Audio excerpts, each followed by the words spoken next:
Naaalala ko pa ang araw nang lumayas ang asawa ko kasama ang mas bata. Kinuha niya lahat ng pinag-ipunan namin, ang aming pinaghirapan sa loob ng maraming taon. Akala niya, tapos na ang lahat para sa akin, na wala na akong magagawa. Ngunit sa likod ng aking mga luha, may kakaibang ngiti na umusbong. Hindi niya alam, may mas malalim pa sa mga numerong ay iyon na kinuha niya. Sa malamig na silid ng korte, kung saan ang bawat salita ay tila sumasaksak sa aking puso, nagtapos ang aming kasal ni Miguel. 7 taon ng pagmamahalan, 7 taon ng mga pangarap ay biglang nawala. Malamig ang hangin sa loob ng family court sa Maynila, mas malamig pa sa aking pakiramdam. Tahimik kami, tanging ang tunog ng aming mga hininga ang naririnig. Ang bawat sandali ay tila walang hanggan. Biglang inilapit ni Miguel ang kanyang kamay, may hawak na isang manipis na bagay na kulay pilak. Isang bank card. Dahan-dahan niya itong ipinasok sa aking palad. Nagulat ako. Hindi ko maintindihan. Bakit niya ginagawa ito ngayon, sa mismong araw na pinaghiwalay kami ng batas? Ang kanyang mga mata ay kalmado, walang emosyon, tulad ng dati niyang mukha kapag nasa negosyo. Ngunit ang aking kalooban ay tila sumasabog sa galit. Crisanta, ito ay para sa iyo, sabi niya, ang kanyang boses ay malumanay ngunit may otoridad, tulad ng lagi. Hindi ko nakayanan ang kanyang pagiging kalmado. Isipin mo na lang kabayaran sa lahat ng pinagdaanan mo. Ang ETH ay ang iyong kaarawan. Mag-ingat ka. Ang mga salitang iyon, tila bomba ang sumabog sa loob ko. Kabayaran? Kabayaran sa 7 taon ng pagmamahal? Ito ba ang tingin niya sa aming relasyon? Isang transaksyon na ngayon ay babayaran niya para sa aking pagdurusa. Pakiramdam ko, binili niya ako ng pera. Ang pinakamalaking kahihiyan na naramdaman ko sa buong buhay ko. Hindi ako isang bagay na pwedeng bayaran. Hindi ko kailangan ng limos mula sa kanya. Umakyat ang lahat ng galit at sakit sa aking lalamunan. Hindi ko mapigilan ang pagnanais na isigaw sa kanya ang lahat ng aking nararamdaman, ngunit nanatili akong tahimik. Mas mabigat ang aking galit kaysa sa aking tinig. Ngunit ang aking mga kamay ay gumalaw ng sarili. Mabilis kong inagaw ang card mula sa kanya. Hindi ko tiningnan ang kanyang mukha. Lumakad ako papalayo, ang bawat hakbang ay tila nagpapalayo sa akin sa kanya, sa aming nakaraan, sa sakit. Hindi ko kailanman gagalawin ang kahit anong sentimo mula sa iyo, bulong ko sa sarili, habang papalayo sa kanya, ang bawat salita ay tila sumpa. Hindi ko nahahayaang kontrolin niya ako. Hindi ko na kailangan ang anuman mula sa kanya. Pagka-uwi ko sa aking maliit na studio apartment sa Sta. Mesa, pakiramdam ko ay isang sundalong sugatan na umuwi mula sa laban. Napakaliit ng lugar na ito, malayo sa penthouse na inakala kong magiging aming tahanan habang buhay. Bago pa man ako makapag-isip, kinuha ko ang silver card. Tiningnan ko ito, tila isa itong simbolo ng aking kabiguan, ng aking galit. Sa loob ko, umusbong ang isang matinding pagnanais na patunayan sa kanya, at sa sarili ko, na kaya kong bumangon mag-isa. Dahan-dahan, binuksan ko ang pinakamababang drawer ng aking lumang aparador. Naghahanap ako ng pinakamadilim na sulok, kung saan hindi ko ito makikita, hindi ko ito maiisip. Inihagis ko ang card sa loob, ang tunog nito ay tila isang huling paalam. Pinanata ko sa aking sarili na mamumuhay ako nang walang kahit anong tulong mula kay Miguel. Paninindigan ko ang aking halaga, hindi dahil sa sinuman, kundi dahil sa aking sarili. Nagsisimula pa lang ang aking bagong buhay, at alam kong magiging mahirap ito. Ngunit mas matindi ang aking determinasyon na patunayan ang aking sarili. Hindi ko kailangan ng sinuman, lalo na siya, para bumangon ako.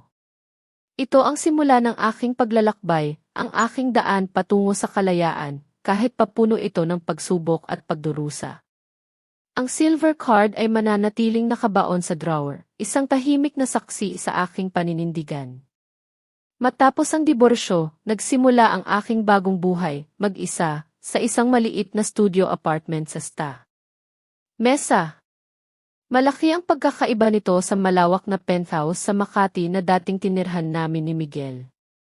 Dito, ang amoy ng bagong pintura ay humahalo sa amoy ng murang kape at lumang libro. Ang mga muebles ay simple, binili sa segunda mano, malayo sa mga mamahaling disenyo na dating pumupuno sa aming malaking bahay. Ngunit ito ang aking espasyo, ang aking munting kaharian. Sa mga unang gabi, nakahiga ako sa aking kama, nakatitig sa kisam. Ang tanging naririnig ko ay ang tibok ng aking puso. Malakas. Nag-iisa. Ang pakiramdam ng kawalan ay napakalaki at hindi ko alam kung paano ito pupunuin. Ang bawat sulok ng apartment ay tila sumisigaw ng katahimikan. Ngunit sa gitna ng lahat ng ito, may matinding determinasyon na umusbong sa aking puso. Hindi ako susuko. Pinagtuunan ko ang lahat ng aking oras at lakas sa trabaho sa opisina. Ako ang laging huling umuuwi, laging may iniuwi na trabaho. Sa gabi, pagkatapos ng mahabang araw, naglilinis ako ng bahay, naglalaba at nag-aaral magluto ng mga simpleng pagkain. Nag-enroll din ako sa mga online course para mapahusay ang aking kaalaman at kakayahan. Gusto kong patunayan, una sa lahat sa aking sarili, na kaya kong maging matagumpay ng mag-isa. Maraming maliliit na pagsubok ang dumating. Ang dating akala kong simpleng bagay ay naging malaking hamon. Isang beses, nasira ang bombilya sa aking banyo. Ako ang nagpalit. Nang tumulo ang gripo sa kusina, ako ang umayos.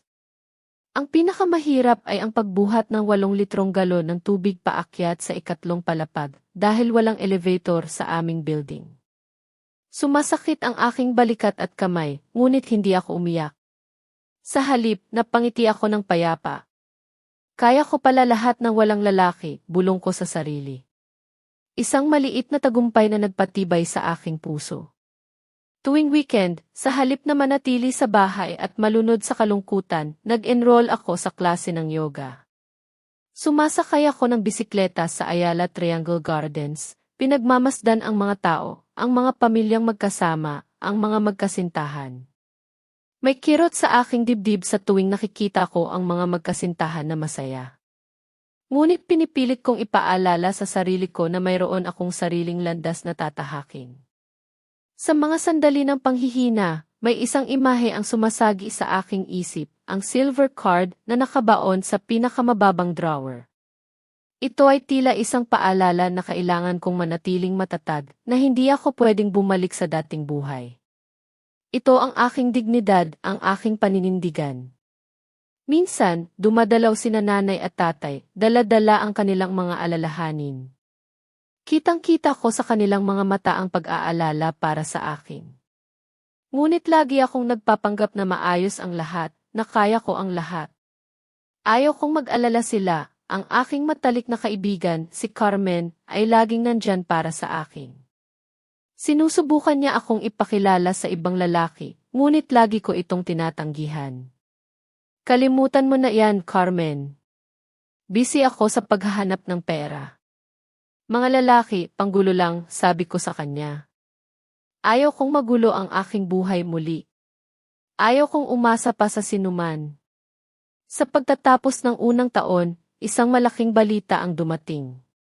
Na-promote ako bilang Project Assistant Director at tumaas ng halos 50% ang aking sweldo. Sa unang pagkakataon sa mahabang panahon, naramdaman ko ang tunay na pagmamalaki.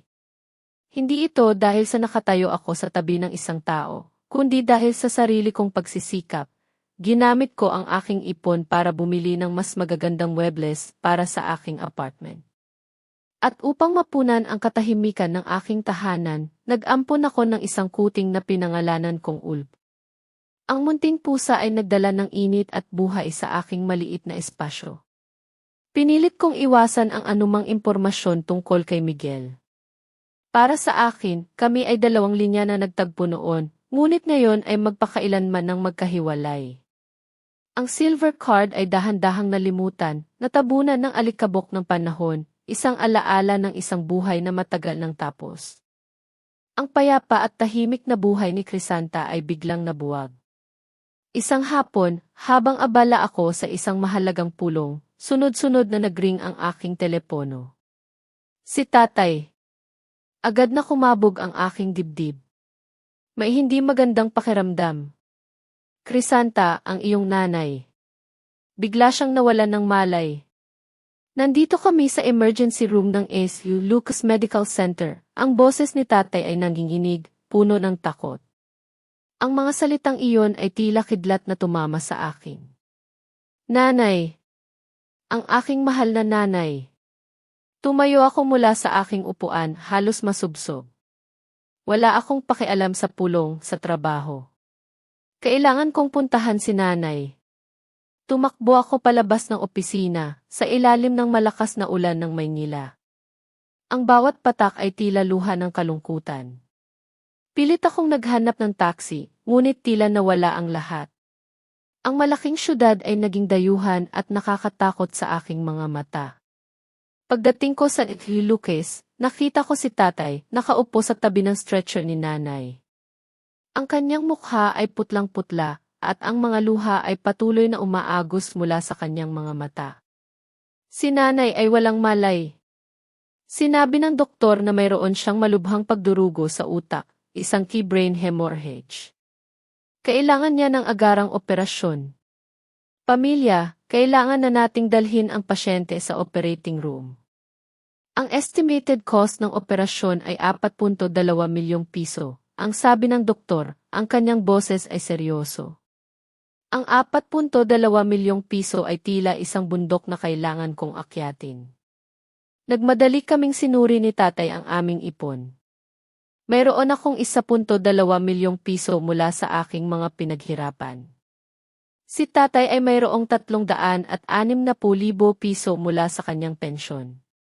Sa kabuuan, mayroon kaming 1.56 milyong piso. Kulang kami ng mahigit 2.6 milyong piso. Nagkaroon ako ng matinding takot sa aking puso. Paano? Paano kami makakahanap ng ganoong kalaking halaga sa loob ng maikling panahon? Dali-dali kong tinawagan ang lahat ng aking kaibigan at kamag-anak. Bawat isa sa kanila ay nagbahagi ng kung anong mayroon sila. Si Carmen, ang aking matalik na kaibigan, ay nangako ng 120,000 piso. Si Marcos, isang dating kaklase, ay nakapagbigay ng 30,000 piso. Sa loob ng halos 2 oras, nakalikom ako ng 1.71 milyong piso mula sa mga kaibigan at ilang kamag-anak. Ngunit kulang pa rin kami ng 2.4 milyong piso.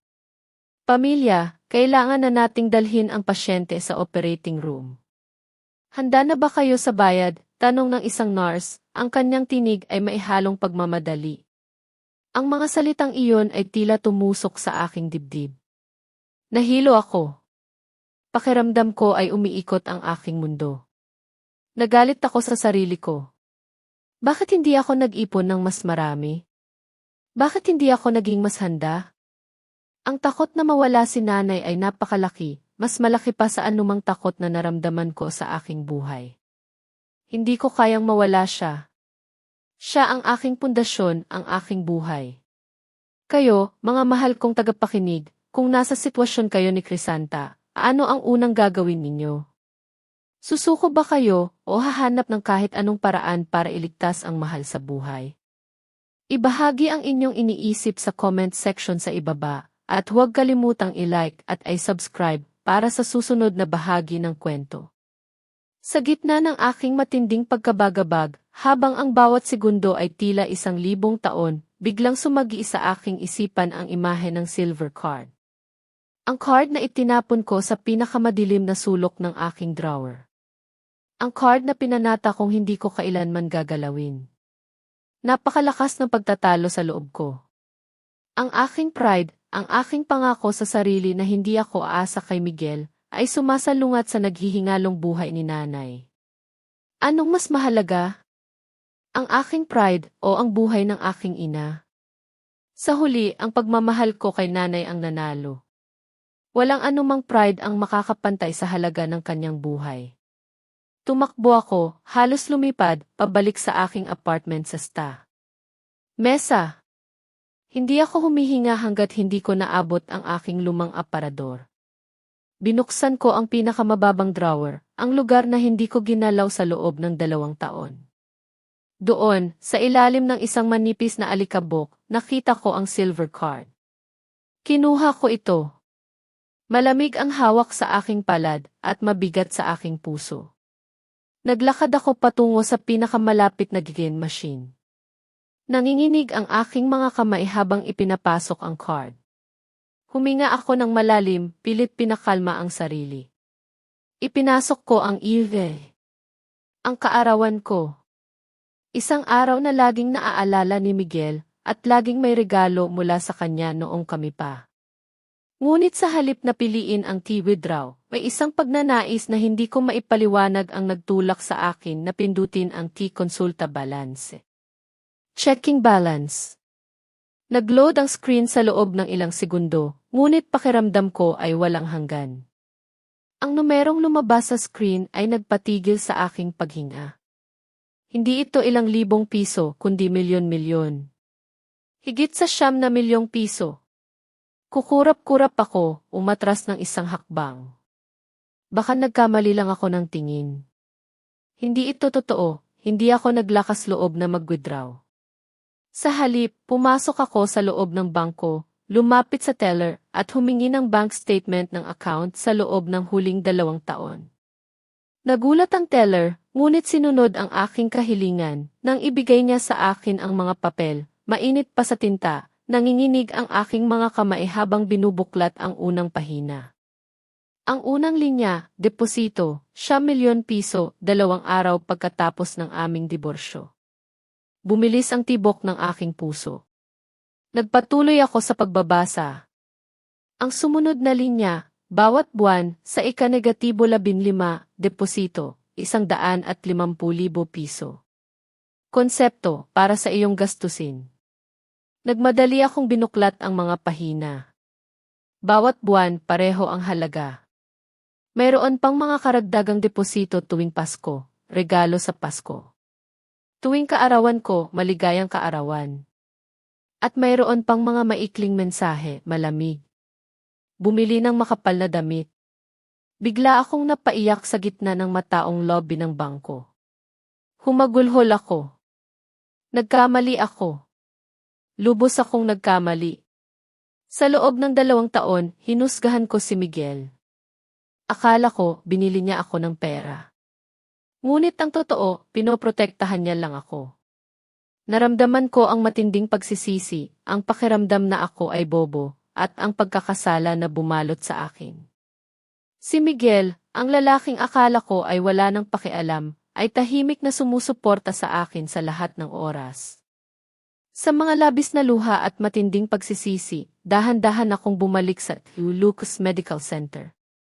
Hawak ko ang aking bank statement, at ang card na ngayon ay may ibang kahulugan na. Dumiretso ako sa payment counter. Nag-withdraw ako ng 600,000 piso na cash para sa mga agarang gastusin at para sa mga pending na bayarin. Ang natitira, mahigit 8 milyong piso, ay inilipat ko sa account ng ospital para sa operasyon ni nanay. Ang pakiramdam ng labis na ginhawa ay bumalot sa akin nang malaman kong si nanay ay naipasok na sa operating room. Magkasama kami ni tatay na bumuntong hininga. Sa wakas, magiging maayos ang lahat. Tiningnan ko ang aking telepono. Ang pangalang Miguel ay lumabas sa aking contacts. Nag-alinlangan ako. Paano ko sasabihin sa kanya? Paano ko ipapaliwanag ang lahat ng aking pagdududa?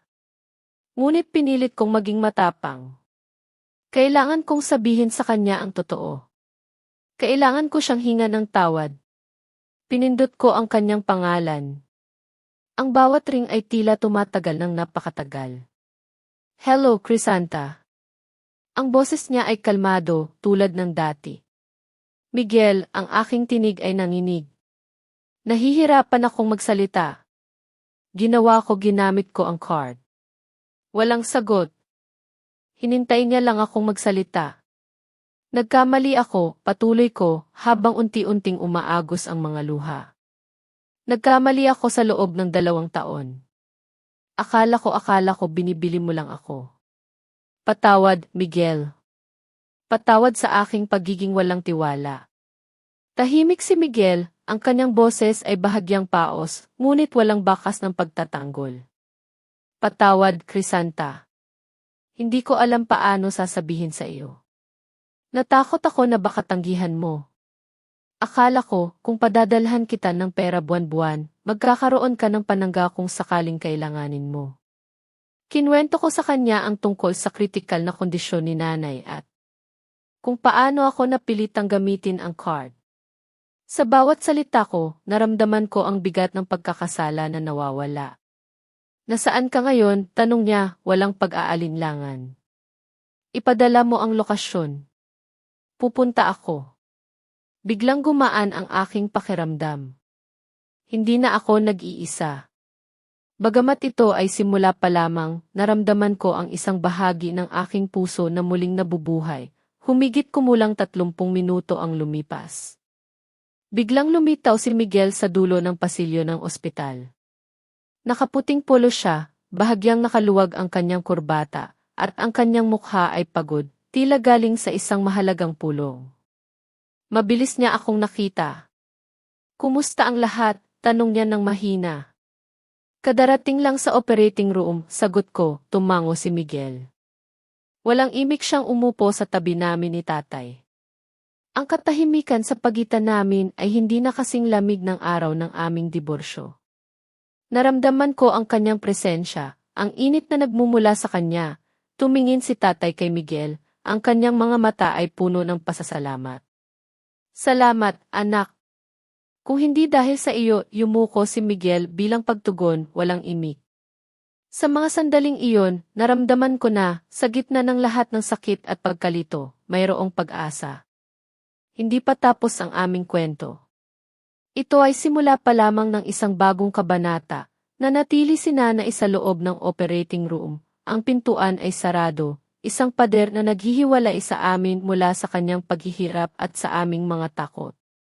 Ang bawat segundo ay tila isang walang katapusang paghihintay, isang parusa sa bawat pagkukulang ko sa kanya, sa aking pagiging abala sa aking sarili, sa aking pagpapabaya sa mga mahalaga.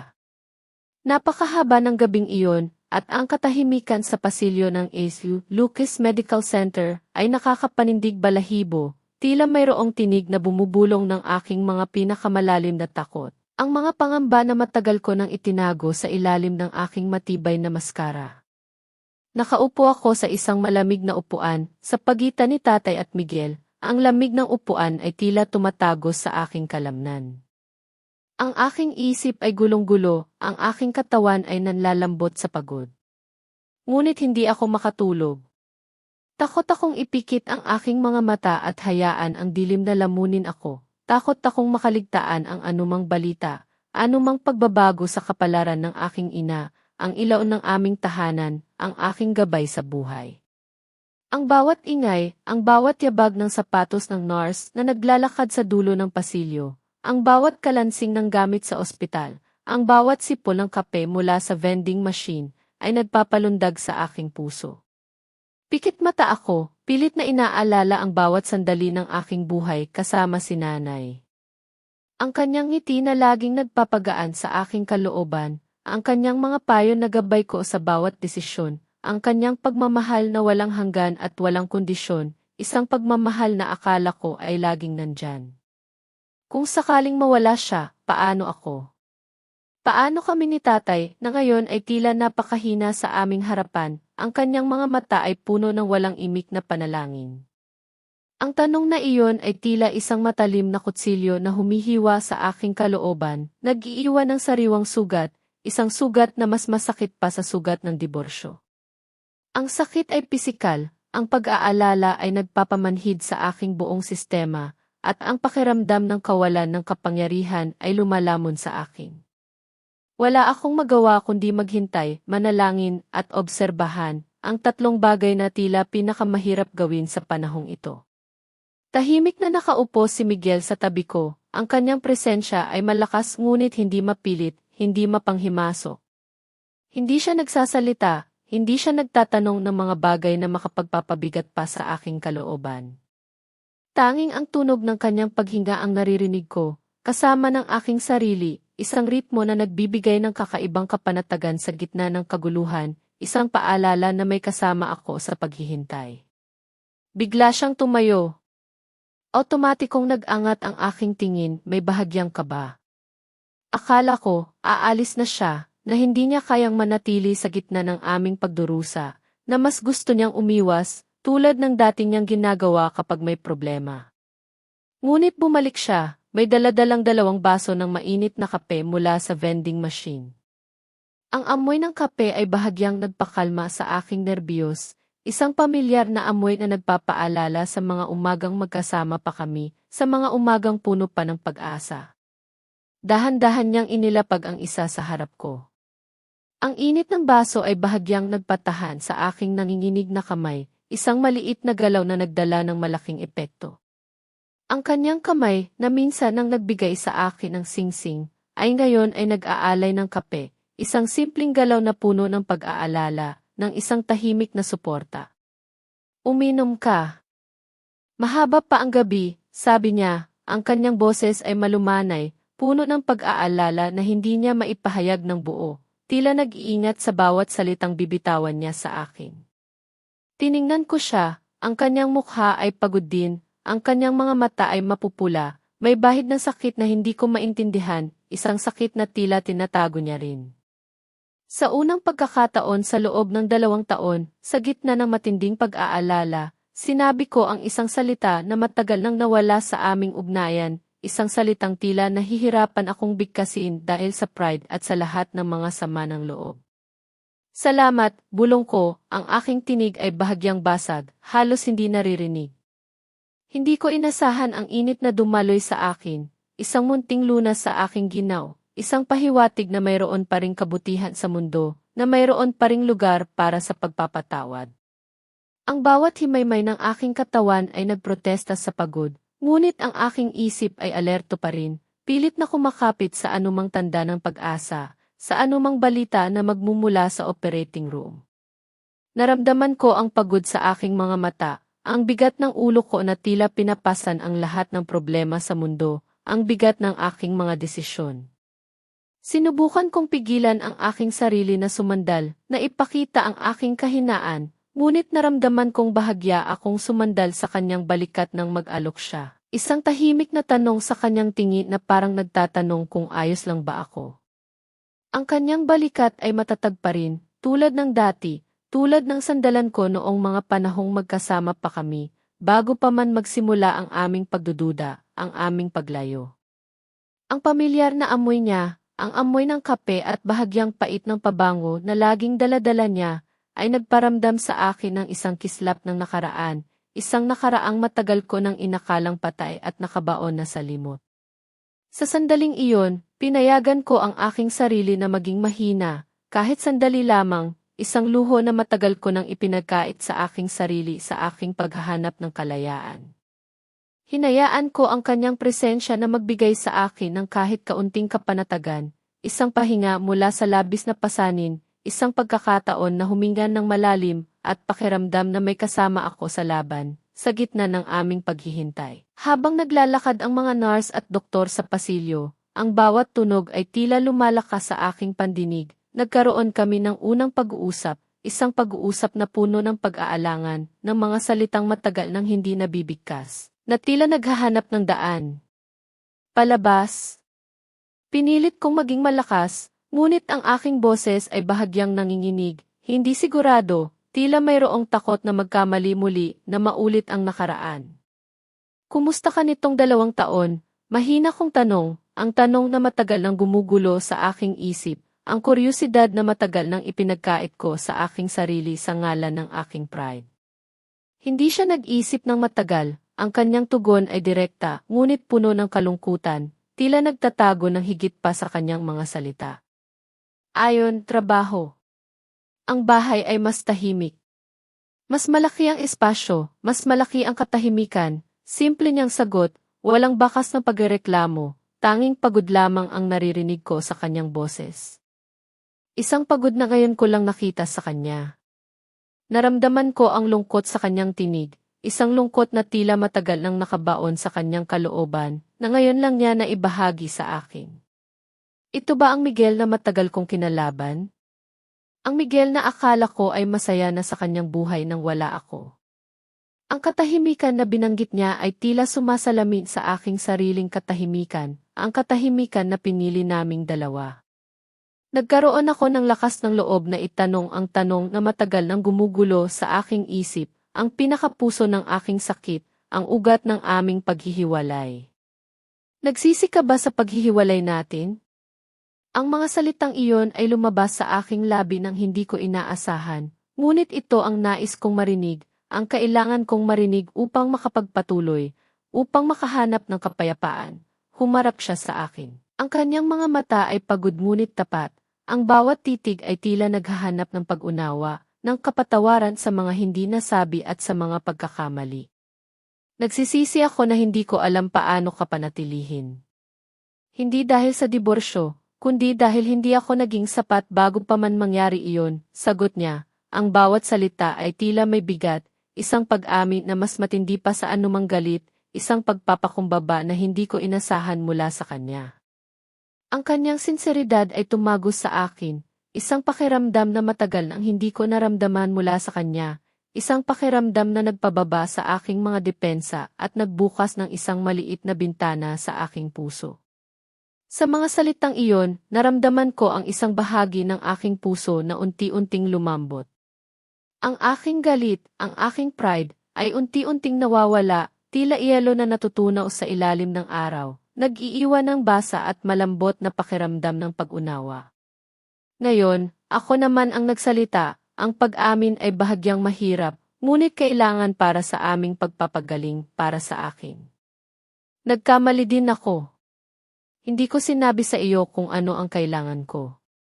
Akala ko kailangan mong hulaan. Ang pag-amin sa aking sariling pagkakamali ay nagbigay sa akin ng isang uri ng kalayaan, isang pagpapakumbaba na matagal nang hindi ko naramdaman, isang pagkilala na hindi lang siya ang may pagkukulang, na pareho kaming may pananagutan sa aming paghihiwalay.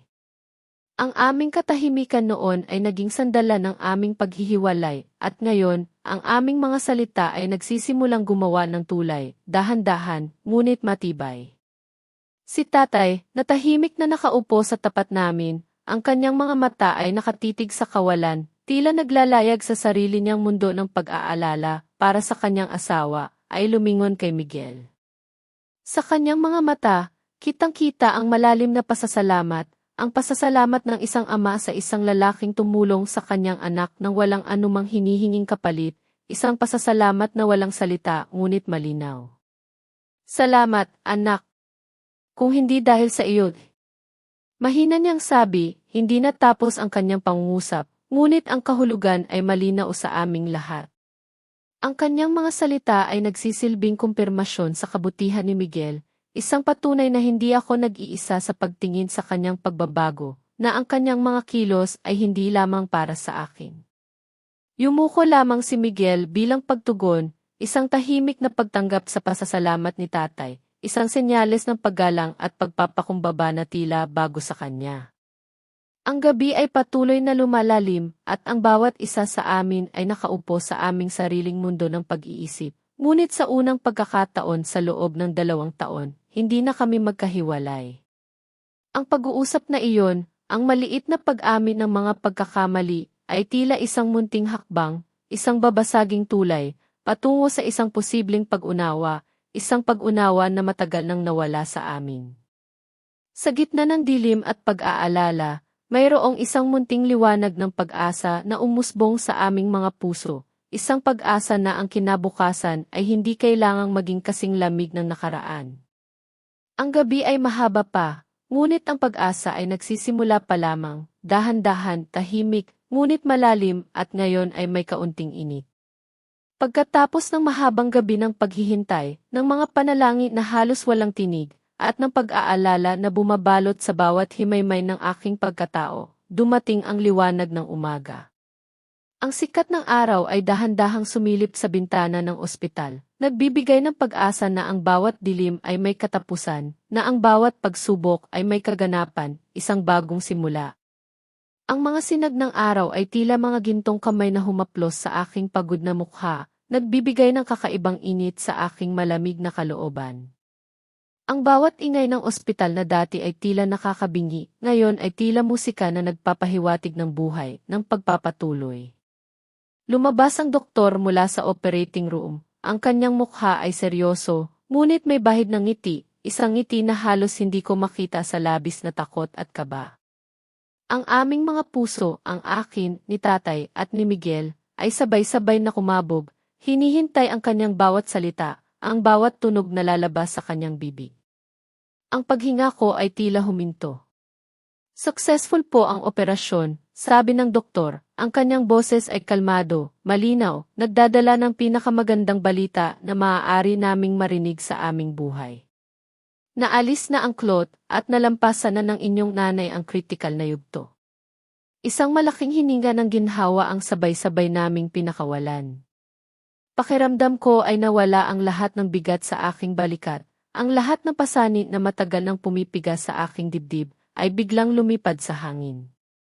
Ang mga luha na matagal kong pinipigilan ay biglang bumuhos, mga luha ng lubos na kaligayahan, ng pasasalamat, ng pag-asang muling nabuhay. Nanginginig ang aking mga tuhod at muntik na akong bumagsak. Ang aking katawan ay nanlalambot sa pagod at sa bigat ng emosyon. Agad akong nasalo ni Miguel, ang kanyang kamay ay matatag na humawak sa akin. Ang kanyang presensya ay naging sandalan ko sa sandaling iyon, isang matibay na haligi sa gitna ng aking kahinaan, isang unan sa aking pagod na kaluluwa. Inilipat si nanay sa recovery room. Dahan-dahan kaming naglakad patungo doon, ang bawat hakbang ay puno ng pag-ingat, ng pagpapahalaga sa bawat sandali. Tumayo kami sa labas ng salamin, pinagmamasdan siya. Ang kanyang mukha ay maputla, payapa, ngunit ang kanyang dibdib ay regular na umangat at bumaba, isang patunay na siya ay lumalaban, na siya ay nakabalik mula sa bingit ng kamatayan. Napaluha ako, mga luha ng lubos na ginhawa at pasasalamat sa Diyos, sa mga doktor, at sa lalaking tahimik na nakatayo sa aking tabi. Tahimik na tumayo si Miguel sa aking likuran, ang kanyang kamay ay dahan-dahang dumapo sa aking balikat. Ang init ng kanyang palad ay nagbigay sa akin ng kapanatagan, isang pakiramdam na may kasama ako sa laban, isang kasama na hindi nang husga, kundi nagbigay ng suporta ng walang tanong. Si Miguel, nang walang anumang paalala, ang umasikaso sa lahat ng administrative procedures. Siya ang pumirma sa mga papeles, siya ang kausap ng doktor tungkol sa plano ng pagpapagaling, ang mga gamot, ang mga susunod na hakbang para sa kanyang kumpletong paggaling. Lahat ay ginawa niya ng maayos at kalmado, na para bang ito ay isa lamang sa kanyang mga trabaho, ngunit sa bawat galaw niya, sa bawat salitang lumabas sa kanyang bibig, naramdaman ko ang kanyang tunay na pag-aalala, ang kanyang sinseridad. Ang kanyang pagiging maayos ay nakakagulat, isang katangian na minsan kong hinangaan, ngunit ngayon ay may bagong kahulugan, isang kahulugan na puno ng pag-aalaga at respeto. Hindi na lamang ito tungkol sa kahusayan sa trabaho, kundi sa kahusayan sa pagmamahal. Pagkatapos ng lahat ng abala sa ospital, nagkaroon kami ng praktikal na pag-uusap tungkol sa mga gasto sa ospital at sa pangmatagalang pangangalaga ni nanay. Ang halaga ay napakalaki at kahit na mayroon na akong pera mula sa bank card ni Miguel, mayroon pa ring malaking bahagi ang kailangan. Crisanta, sa una, tumanggi na bayaran niya ang lahat. Hindi ko gustong maramdaman na ako ay umaasa muli sa kanya, na maging mahina, na maulit ang nakaraan. Ngunit sinabi niya na ituring ko iyon bilang isang utang na maari kong bayaran kapag handa na ako, kapag kaya ko na. Ang paraan ng kanyang pag-alok ay nagpakita ng paggalang, hindi pamimilit, isang pagkilala sa aking pride at sa aking pagnanais na maging malaya, isang pag-unawa sa aking mga damdamin na matagal nang hindi niya na ipapakita. Naramdaman ko na hindi niya ako binibili, kundi binibigyan niya ako ng pagkakataon na tumayo sa aking sariling mga paa, ngunit mayroon pa ring sandalan. Unti-unti, habang ang mga araw ay lumipas at si nanay ay unti-unting gumagaling, napansin ko ang pagbabago sa kilos ni Miguel. Hindi na siya mapilit, hindi na siya nagdidikta. Kinagalang niya ang aking personal na espasyo, ang aking mga desisyon, ang aking katahimikan. Laging handa siyang tumulong, ngunit hindi siya nang hihimasok. Ang bawat kilos niya ay tila nagpapakita ng isang tao na handang maghintay, handang unawain, handang magbigay ng pagkakataon, nang walang anumang kondisyon. Ang kanyang mga mata ay laging nakamasid, ngunit hindi nanghusga. Ang kanyang mga salita ay laging pinili ng maingat, puno ng respeto. Isang hapon, habang kami ay nagpapahinga sa labas ng recovery room, ang hangin ay sariwa at ang mga ibon ay umaawit, humarap si Miguel sa akin. Ang kanyang mga mata ay puno ng pag-asa, ngunit may bahid ng pag-aalangan, tila nag-aalala sa aking magiging reaksyon.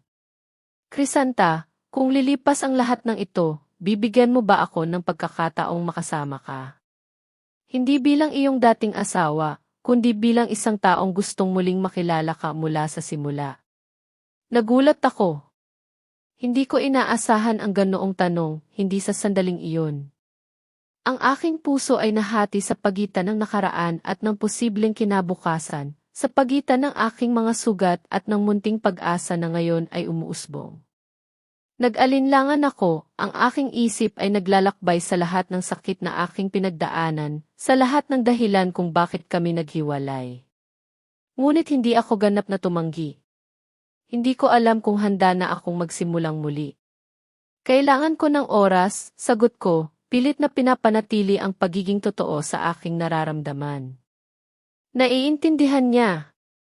Ang kanyang ngiti ay bahagyang lumapad, isang ngiti na puno ng pasensya. Naiintindihan ko. Hindi kita pipilitin. Kailangan ko lang malaman na hindi ito isang ganap na hindi, sabi niya, ang kanyang tinig ay puno ng pasensya. Handang maghintay, handang bigyan ako ng lahat ng oras na kailangan ko. Ang kanyang mga salita ay tila nagtanggal ng malaking tinik sa aking dibdib. Sa mga sandaling iyon, habang nakatayo kami sa labas ng recovery room, ang aking nanay ay dahan-dahang gumagaling sa loob, mayroong munting butil ng pag-asa na umusbong sa aking puso. Hindi ito ang magandang simula na pinangarap ko noon, kundi isang simula na pinagsamahan ng sakit, ng pagkawala at ng pagtuklas. Ito ay hindi madali. Maraming kailangan ayusin.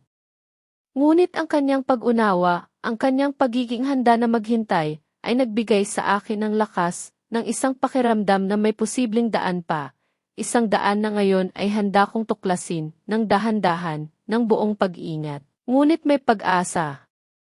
Kung Jesse, tulungan akong magkomento ng numero 1 sa ibaba para malaman kung may mga kasama pa ako sa paglalakbay na ito. Ang inyong presensya ay ang pinakamalaking inspirasyon para maipagpatuloy ko ang huling bahagi ng kwento, ang bahagi kung saan ang katahimikan ay nagiging pag-usap at ang paghihiganti ay nagiging pag-unawa. Dahan-dahan, maingat, tila naglalakad kami sa isang manipis na yelo. Binuo namin muli ni Crisanta ang aming koneksyon.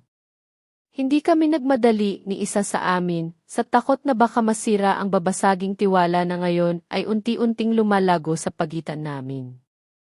Nagkikita kami para sa kape, kumakain ng simpleng hapunan sa mga lugar na hindi kami gaanong kilala, o magkasamang dumadalaw kay nanay sa ospital na ngayon ay gumagaling na. Walang grandeng kilos, walang maingay na pagpapahayag ng pagmamahal na tila ipinipilit.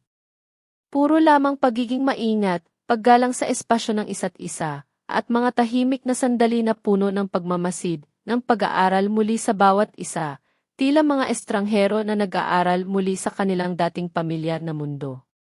Nanay, na ngayon ay mas malakas na, bagamat mabagal pa rin ang kanyang paggaling, ang kanyang mga mata ay matalas pa rin. Napansin niya ang pagbabago, ang muling paglapit namin. Isang hapon, habang nagpapahinga siya sa kanyang kama, ang kanyang mga mata ay nakatuon sa akin, ang kanyang tinig ay mahina ngunit puno ng pag-asa, tila nagtatanong ng isang bagay na matagal na niyang pinapanalangin. Crisanta, kayo ba ni Miguel, nagkakaayos na? Umiti ako ng bahagya, isang ngiti na hindi pa ganap na umaabot sa aking mga mata, sapagkat ang aking puso ay hindi pa sigurado, mayroon pa ring pag-aalangan, mga takot na matagal nang nakabaon. Hindi ko alam, nanay. Sinusubukan pa lang, sagot ko, pilit na pinapanatili ang pagiging realistiko, ang pagiging maingat. Ayaw kong magbigay ng maling pag-asa, ayaw kong masaktan muli o masaktan si nanay. Ang aming bagong yugto ay tila isang payapang dagat, ngunit ang nakaraan ay tila isang anino na laging sumusunod, handang lumabas sa anumang oras. At dumating ang sandaling iyon. Isang araw, habang nasa opisina ako, abala sa aking mga papeles, nakatuon sa aking trabaho, nagulat ako nang makita si Isabel. Siya, si Isabel, ang dating sekretarya ni Miguel, ang babaeng minsan kong pinaghihinalaan, ang dahilan ng aking matinding selos noon. Ang kanyang pamilyar na ngiti, na minsan kong inakala na matamis, ay ngayon ay nagbigay sa akin ng kaba, isang hindi kanais-nais na pakiramdam na kumalat sa aking buong katawan. Ang kanyang presensya ay tila isang malamig na simoy ng hangin sa isang mainit na araw, hindi inaasahan at hindi kanais-nais. Lumapit siya, ang kanyang mga hakbang ay banayad ngunit matatag, at nagsimula ang isang pag-uusap na puno ng pahiwatig, ng mga salitang may nakatagong kahulugan na tila binubuo upang guluhin ang aking isip. Sinabi niya na hindi pa rin nagbabago si Miguel, na lagi pa rin niyang unahin ang trabaho, kaysa sa pamilya, kaysa sa anumang bagay. Binalaan niya ako na huwag nang ulitin ang mga pagkakamali ko noon, ang mga pagkakamali na nagdulot ng sakit, ng paghihiwalay. Si Miguel, hindi madaling magbago. Marami siyang pangako, pero sa huli, palaging trabaho ang pipiliin niya, sabi niya, ang kanyang mga salita ay tila laso na dahan-dahang gumagapang sa aking isip, nagtanim ng duda, ng pag-aalangan, isang pagsubok sa aking bagong tiwala. Ang kanyang mga mata ay tila nakangiti, ngunit ang kanyang mga salita ay tila matatalim na kutsilyo na humihiwa sa aking mga pinanghahawakan. Ang kanyang mga salita ay nagdulot ng malalim na kaguluhan sa aking kalooban. Ang mga takot at kawalan ng kapanatagan mula sa nakaraan ay muling bumalik, tila mga multo na lumabas sa kanilang pinagkukublihan. Ang dating krisanta, ang krisanta na puno ng duda at insecurities, ay tila sumisigaw sa loob ko, pilit na bumabalik sa mga lumang gawin ng pagdududa, ng pagtatago. Ang mga tanong na matagal ko nang itinago sa ilalim ng lupa ay biglang lumabas, nagpapagulo sa aking isipan. Posible kayang tama si Isabel? Posible kayang nagpapanggap lang si Miguel? Hindi ko alam kung ano ang dapat kong paniwalaan. Ang aking mundo ay tila umiikot. Nang gabing iyon, habang nasa sasakyan kami ni Miguel, pauwi, ang katahimikan sa pagitan namin ay hindi na kasing payapa ng dati, kundi puno ng tensyon, ng mga salitang hindi pa nabibigkas. Nagkaroon ako ng lakas ng loob na banggitin ang nangyari. Kailangan kong harapin ito. Kailangan kong malaman ang katotohanan. Nakita ko si Isabel ngayon, sabi ko, ang aking tinig ay kalmado, ngunit may pahiwatig ng pag-aalala. Pilit kong pinipigilan ang aking emosyon, ang aking takot. Nagulat si Miguel, ang kanyang mga mata ay lumaki, hindi inaasahan ang aking mga salita. Agad siyang humingi ng tawad, patawad, Crisanta. Hindi ko inasahan na magsasabi siya ng anumang bagay tungkol sa atin. Hindi ko naman sinasadya na pag-usapan ka sa iba. Hindi ko alam na may galit pa rin siya. Ang kanyang paghingi ng tawad ay nagbigay sa akin ng kaunting kapanatagan, isang patunay na handa siyang makipag-usap, na hindi niya ako iniiwasan. Sabi niya, hindi ka magbabago. Nasa huli, trabaho pa rin ang pipiliin mo, diretsahan kong sabi, ang aking tunay na takot ay lumabas, hindi ko na kayang itago pa sa likod ng mga salita. Ito ang puso ng aking takot, ang ugat ng aming paghihiwalay, tumingin sa akin si Miguel. Ang kanyang mukha ay puno ng pag-unawa, walang galit o pagtatanggol, tanging pagpapakumbaba lamang. Hindi ko ipagkakaila na importante pa rin ang trabaho sa buhay ko, Crisanta. Alam mo iyan. Pero natututo na akong hindi hayaan itong ubusin ang lahat ng aking oras, ng aking atensyon. Natututo na akong balansihin ang lahat. Hindi ako makakapangako na magiging ganap na ibang tao, na biglang mawawala ang lahat ng aking responsibilidad sa trabaho, pero ipinapangako ko, kung kailan ka man makaramdam ng pagpapabaya, sa halip na manahimik tulad noon, Makikinig ako at iayos natin. Hindi na ako tatalikod. Hindi na ako mananahimik.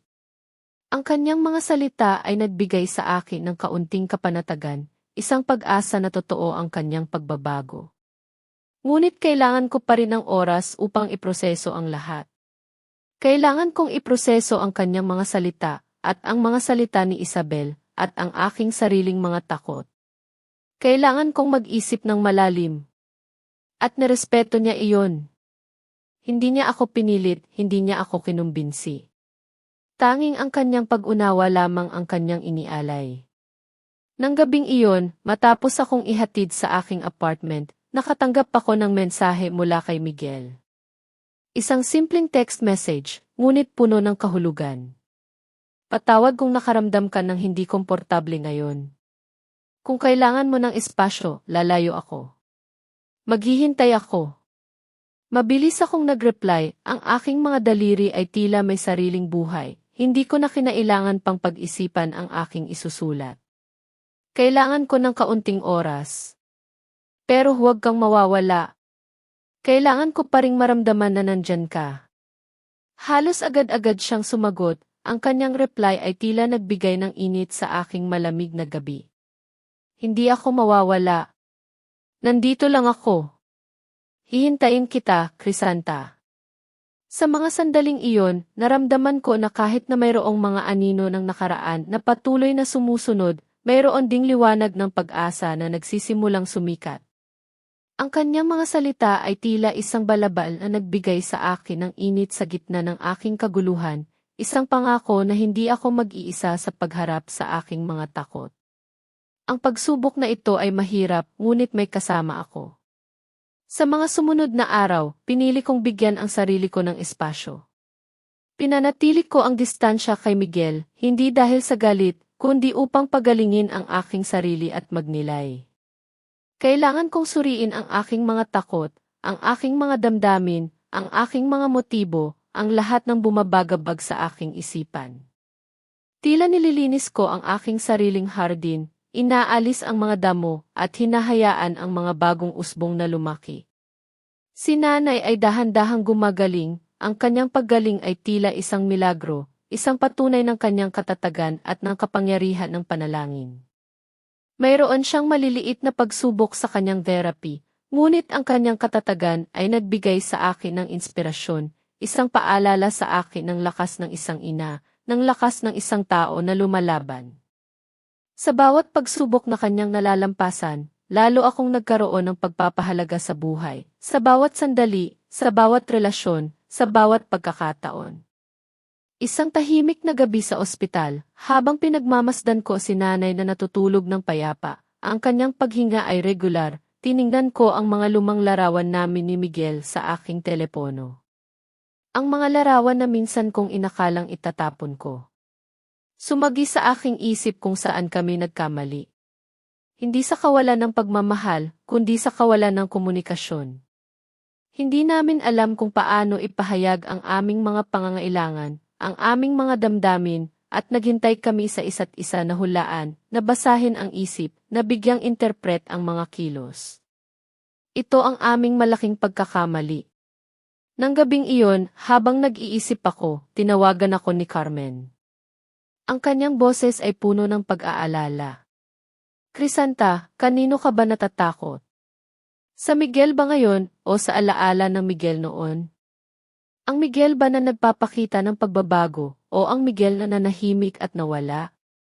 Ang tanong niyang iyon ay tumama sa akin ng malalim, tila isang kidlat na nagpapaliwanag sa aking madilim na isipan, nagpapakita ng isang katotohanan na matagal ko nang itinago sa aking sarili. Sino nga ba ang kinatatakutan ko? Ang Miguel ba na nasa harap ko ngayon, na nagpapakita ng pagbabago, na handang makinig, o ang anino ng nakaraan na patuloy na bumabagabag sa akin, na patuloy na humihila sa akin pabalik sa mga lumang takot? Ngayon ko naintindihan. Hindi si Miguel ang takot ko, kundi ang alaala ng nakaraan, ang sakit na minsan niyang naidulot, ang pagdududa na ngayon ay nasa akin pa rin. Pag-uwi ko, nilinis ko ang aking apartment. Ang bawat pagpulot ng alikabok ay tila paglilinis din sa aking isipan, pagtatapon ng mga lumang alaala at pagdududa ng mga insecurities. Binuksan ko ang pinakamababang drawer. Wala na doon ang silver card. Ngunit ang aral nito ay nanatili sa akin, isang mahalagang leksyon na hinding-hindi ko malilimutan. Hindi ako sinubukang bilhin ni Miguel. Sa katunayan, binigyan niya ako ng isang pampalitaw, isang pagkakataon na makabangon, isang tahimik na suporta na hindi ko naintindihan noon. Ngayon, mayroon akong mahalagang tanong sa aking sarili, isang tanong na matagal nang gumugulo sa aking isipan. Kung si Miguel ay isang bagong tao na ngayon ko lang nakilala, bibigyan ko ba siya ng pagkakataon? Ang sagot ay malinaw. Hindi dahil sa awa o utang na loob, kundi dahil sa pagbabagong nakikita ko, sa sinseridad na nararamdaman ko. Kinuha ko ang aking telepono. Nagtype ako ng mensahe, ang aking mga daliri ay hindi nanginginig, puno ng determinasyon. May oras ka ba ngayong gabi? Gusto kitang kausapin. Nagkita kami sa aming paboritong coffee shop, ang lugar kung saan kami dati nagkikita, na ngayon ay may ibang kahulugan na, isang lugar ng pag-asa. Huminga ako ng malalim at dahan-dahang ipinahayag ang lahat ng aking nararamdaman, ang aking mga takot at ang aking desisyon. Ang bawat salita ay pinili ng maingat, ngunit puno ng katapatan. Hindi ko ipinapangako na magiging asawa mo ulit ako, sabi ko, ang aking boses ay matatag, puno ng kumpiyansa. Hindi ko rin ipinapangako na mamahalin kita tulad ng dati, na walang pag-aalinlangan. Pero bibigyan kita ng pagkakataon. Hindi dahil sa awa o utang na loob sa pagtulong mo kay nanay, kundi dahil gusto kong malaman kung kaya nating gawing mas maayos, kung kaya nating buuin muli ang isang bagay na mas matatag. Nakahinga ng maluwag si Miguel. Ang kanyang mga mata ay puno ng pag-asa at pagpapasalamat, tila isang taong nabigyan ng pangalawang pagkakataon sa buhay. Wala na akong ibang kailangan pang pangako. Pahalagahan ko ang pagkakataong ito, sabi niya, ang kanyang boses ay puno ng sinseridad, puno ng pangako. Ngunit mayroon akong isang kondisyon, isang linya na hindi pwedeng lampasan, isang paalala na ang aking kalayaan ay mahalaga. Kung sa proseso, makaramdam ako na nawawala ang sarili ko, titigil ako, at kailangan mong respetuhin iyon. Hindi na ako papayag na mawala ang aking pagkatao sa anumang relasyon. Tumingin siya sa akin, ang kanyang tingin ay matatag at puno ng pag-unawa. Ipinapangako ko, sabi niya. Hindi kita hahayaang mawala ang iyong sarili. Iyon ang hinding-hindi ko na muling gagawin. Naramdaman ko ang malalim na kapayapaan. Ang desisyon ay nagmula sa akin. Pagiging kalmado, sa aking pagpapahalaga sa sarili, sa aking pagiging matatag. Hindi na ako isang babaeng natatakot. Hindi na ako isang babaeng nababalot sa pride. Ako si Crisanta, at handa akong simulan ang isang bagong kabanata, nang may buong pag-unawa at lakas ng loob, kasama si Miguel, nang may bagong pag-asa, isang pag-asa na ngayon ay mas matatag at mas makatotohanan. Dahan-dahan, maingat, tila nagtatayo ng isang matibay na bahay mula sa mga guho, binuo namin muli ni Crisanta ang aming relasyon. Hindi kami nagmadali ni isa sa amin, sapagkat naunawaan namin na ang pagmamahal ay hindi pwedeng pilitin, kundi kailangan itong alagaan, pahalagahan, at unti-unting palagiin, tulad ng isang babasaging halaman. Nagkikita kami para sa simpleng mga date, nag-uusap ng matagal at malalim tungkol sa aming mga damdamin, sa aming mga takot, at sa aming mga pangarap, walang itinatago. Magkasama rin kaming dumadalaw kay nanay sa bahay na ngayon ay nakauwi na, masigla at gumagaling, ang kanyang paggaling ay tila isang simbolo ng aming muling pagkabuhay, ng pagpapagaling ng isang buong pamilya. Walang pilitan, puro lamang pag-unawa at respeto ang aming gabay, ang pundasyon ng aming bagong relasyon, isang pundasyon na ngayon ay mas matatag kaysa dati. Patuloy kong napansin ang pagbabago kay Miguel. Laging siyang nagpapaalam bago gumawa ng anuman, hindi na siya nanghihimasok sa aking mga desisyon o sa aking buhay. Hindi niya ako pinipigilan magsalita, sa halip ay pinakikinggan niya ako ng buong atensyon, nang may pag-unawa, nang walang paghusga. Naghihintay siya, Pinakikinggan ang bawat salita ko, hindi na tulad ng dati na parang abala siya sa ibang bagay, na tila wala siyang pakialam sa aking mga iniisip. Naramdaman ko na tinatrato niya ako bilang isang independenteng tao, isang babaeng may sariling isip, may sariling desisyon, hindi isang taong kailangan niyang kontrolin o ipasayahin sa kanyang sariling paraan. Ipinapaliwanag niya na ngayon, mas pinahahalagahan niya ang aking boses at ang aking pagkatao bilang isang buong individual, isang kapantay sa lahat ng aspeto ng aming buhay. Isang araw, bumisita si Miguel sa aking apartment, ang una niyang pagbisita matapos ang aming paghihiwalay. Nakaupo kami sa sala, nag-uusap ng payapa, nang lumapit si Ulp, ang aking pusa, na dati ayaw lumapit sa sinuman maliban sa akin. Unti-unti, hinayaan ni Ulpi si Miguel na hawakan siya, isang maliit na senyales ng pagtanggap na hindi ko inasahan. Nakita ko ang ngiti sa mukha ni Miguel, isang ngiti na parang bata, puno ng kagalakan sa maliit na tagumpay na iyon. Ang sandaling iyon ay nagpakita sa akin ng isang bagong bahagi ni Miguel, isang bahagi na puno ng simpleng kaligayahan, isang tao na nagpapahalaga sa maliit na bagay, isang tao na may kakayahang magpakumbaba. Si nanay ay tuluyan ng gumaling at nakauwi na sa bahay, isang patunay ng kanyang katatagan at ng kapangyarihan ng panalangin. Isang hapon, habang nagkakape kami sa veranda, ang hangin ay sariwa at ang sikat ng araw ay sumisikat sa aming mukha, nagkaroon kami ng isang pribadong sandali kasama ni Miguel. Doon, ibinahagi niya ang kanyang mga salita ng karunungan, hindi lamang para sa akin, kundi para sa aming pareho, isang leksyon mula sa karanasan. Crisanta, huwag kang matakot na umasa sa iba. Simula ni nanay, ang kanyang boses ay malumanay ngunit puno ng kaalaman, ang kanyang mga mata ay matalas na nakatingin sa akin. Ang pagkakaroon ng kasama sa buhay ay hindi nangangahulugang mahina ka. Sa katunayan, ito ay tanda ng kalakasan, ang kakayahang magtiwala at magbahagi ng pasanin. Ang tunay na pagmamahal sa anak ay hindi bulag na sakripisyo o pagkontrol. Tunay na pagmamahal ay pag-unawa at paggalang sa kanilang mga pagpili, kahit pa magkamali sila. Huwag nating itali ang mga anak sa ating sariling mga pangarap, sa ating sariling mga inaasahan. Hayaan silang lumipad at maging sandalan tayo kapag sila ay nahulog. Ang kanyang mga salita ay tumagos sa akin, isang paalala na ang pagmamahal ay kalayaan, hindi pagkulong. Sa aking kalooban, napagtanto ko, sa paghahanap ko ng sarili, sa aking pagiging matatag at malaya, nakalimutan kong ang pagpapahalaga sa pagmamahal ay hindi pagtanggap lamang, kundi pag-unawa rin sa kanilang paraan ng pagpapahayag. Ang kapalaluan ko ay naging pagiging makasarili na halos magpabaya sa pinakamahalaga, sa aking pamilya, sa aking pag-ibig. Hindi lang sila ang may pagkukulang, pati rin ako. Natutunan ko ang halaga ng pasasalamat at ang responsibilidad na lumaki at umunawa, hindi lang sa iba, kundi sa aking sarili. Ako, bilang si Crisanta, ay nagmuni-muni, dati, akala ko ang pananahimik ang pinakamabisang paraan para protektahan ang sarili at gantihan ang kapabayaan.